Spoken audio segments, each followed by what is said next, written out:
Hi ಎಲ್ರಿಗೂ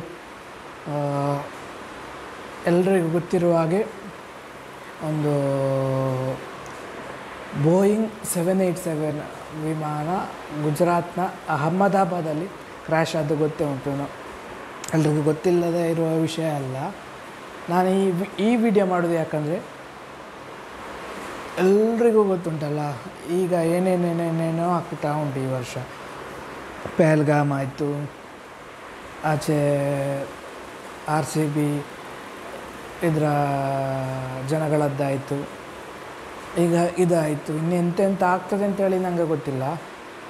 ಆದರೆ 242 ಜನರಲ್ಲಿ 241 ಜನ 40 ಜನ ಮತ್ತೊಂದು ಜನರ ಬಗ್ಗೆ ಕನ್ಫರ್ಮೇಷನ್ ಇಲ್ಲ, ಬದುಕಿದ್ದಾರೆ ಅಂತ ಹೇಳ್ತಾ ಇದ್ದಾರೆ.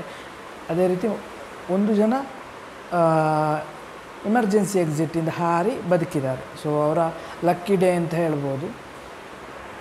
ಬಾಕಿದ್ದವರದ್ದು ಹೇಳಿದ ಹಾಗೆ ಆತ್ಮಕ್ಕೆ ಶಾಂತಿ ಸಿಗಲಿ ಆ ರೀತಿ. ಪ್ಲಸ್ ನಿಮಗೆ ಆ ಹಾಸ್ಟೆಲಿಗೆ ಹಿಟ್ಟಾಯ್ತಲ್ಲ, ಅಲ್ಲಿ ಸ್ಟೂಡೆಂಟ್ಸುಗಳು ಈಗ ನನಗೆ ಈಗ ನೋಡಿದ ಪ್ರಕಾರ 57 ಜನ, ಟೋಟಲ್ 297 ಜನರ ಪ್ರಾಣ ಪಕ್ಷಿ ಹಾರಿ ಹೋಗಿದೆ. ಹೇಳಲಿಕ್ಕೆ ಬೇಜಾರಾಗ್ತಾಯಿತ್ತು. ನಾನು ಮೇಯ್ನ್ ಇದು ಹೇಳಲಿಕ್ಕೆ ಇರೋ ಕಾರಣ ಎಂತ ಅಂದರೆ, ಜಸ್ಟ್ ನನಗೆ ಬೆಳಿಗ್ಗೆ ಒಂದು ಬಿಸಿ ನೀರು ತಗೊಂಡು ಹೋಗುವಾಗ ಈ ಸೈಡಲ್ಲಿ ತಾಗಿತಾಯ್ತಾ, ಯೋ ದೇವರೇ ಹೇಳಲಿಕ್ಕಾಗ್ತದಾ. ಈಗ ಹೇಳಿದ ಹಾಗೆ ಜಸ್ಟ್ ಬಿಸಿ ನೀರಿನ ಪಾತ್ರೆಯಲ್ಲಿ ತಾಗಿಟ್ಟಿಯೋ, ನನಗಂತೂ ಜೀವ ಹೋದಾಗ ಆಯ್ತಾಯ್ತಾ.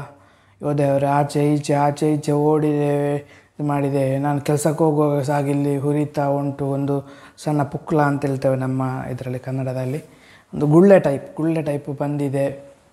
ಆದರೆ ನೀವು ಒಂದು ಆಲೋಚನೆ ಮಾಡಿ, ಆ ಬೆಂಕಿಯ ಮುದ್ದೆಯಲ್ಲಿ 240 ಜನ ಇದ್ರಲ್ಲ, ಹೇಗಾಗಿರ್ಬೋದು ಅವರು. ಅಟ್ಲೀಸ್ಟ್ ಬದುಕಿದ್ರು 1 ನಿಮಿಷ ಅಂತ ಇಟ್ಟುಕೊಳ್ಳಿ, ಎಂತೆಲ್ಲ ಸಹಿಸಿರ್ಬೋದು ಅವರು.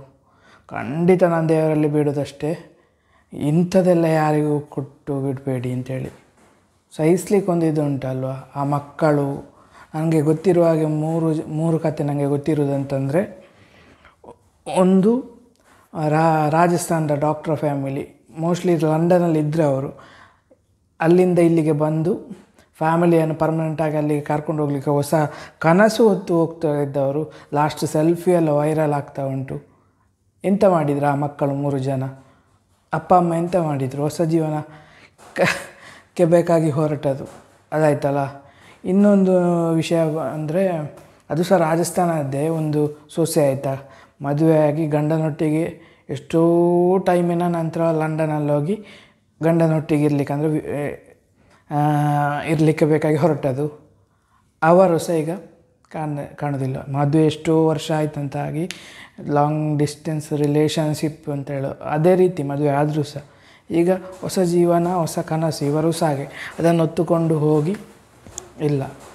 ಯಾರದ್ದು ಹೇಗೆ ಅಂತ ಹೇಳಲಿಕ್ಕಾಗೋದಿಲ್ಲ. ಮತ್ತೊಂದು ನನಗೆ ಗೊತ್ತಿದ್ದದು ಕೇರಳದ ಸಿಸ್ಟರ್, ಅವರನ್ನು ಫ್ಯಾಮಿಲಿಯನ್ನು ನೋಡಲಿಕ್ಕೆ ಇದ್ದದ್ದು ಅದೇ ಲೇಡಿ ಮಾತ್ರ.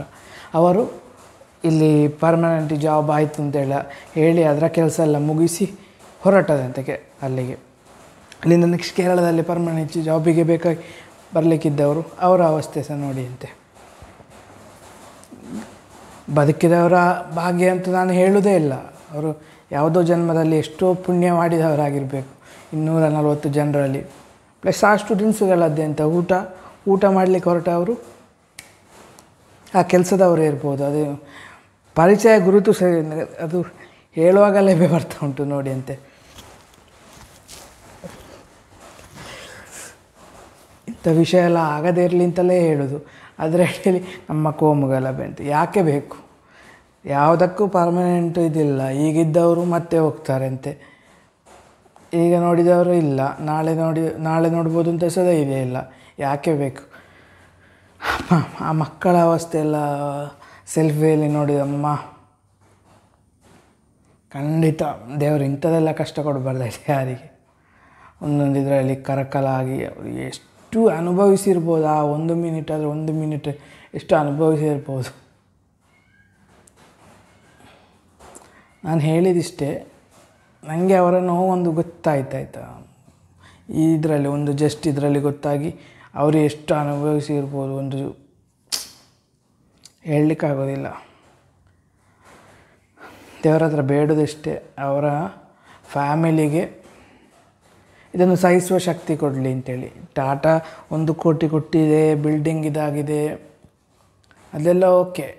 ಆದರೂ ಹೋದ ಜನಗಳು ಹೋದವರೇ ಅಲ್ಲ, ಅವರನ್ನು ಯಾರು ಬದುಕಿಸಿ ತರ್ತಾರೆ?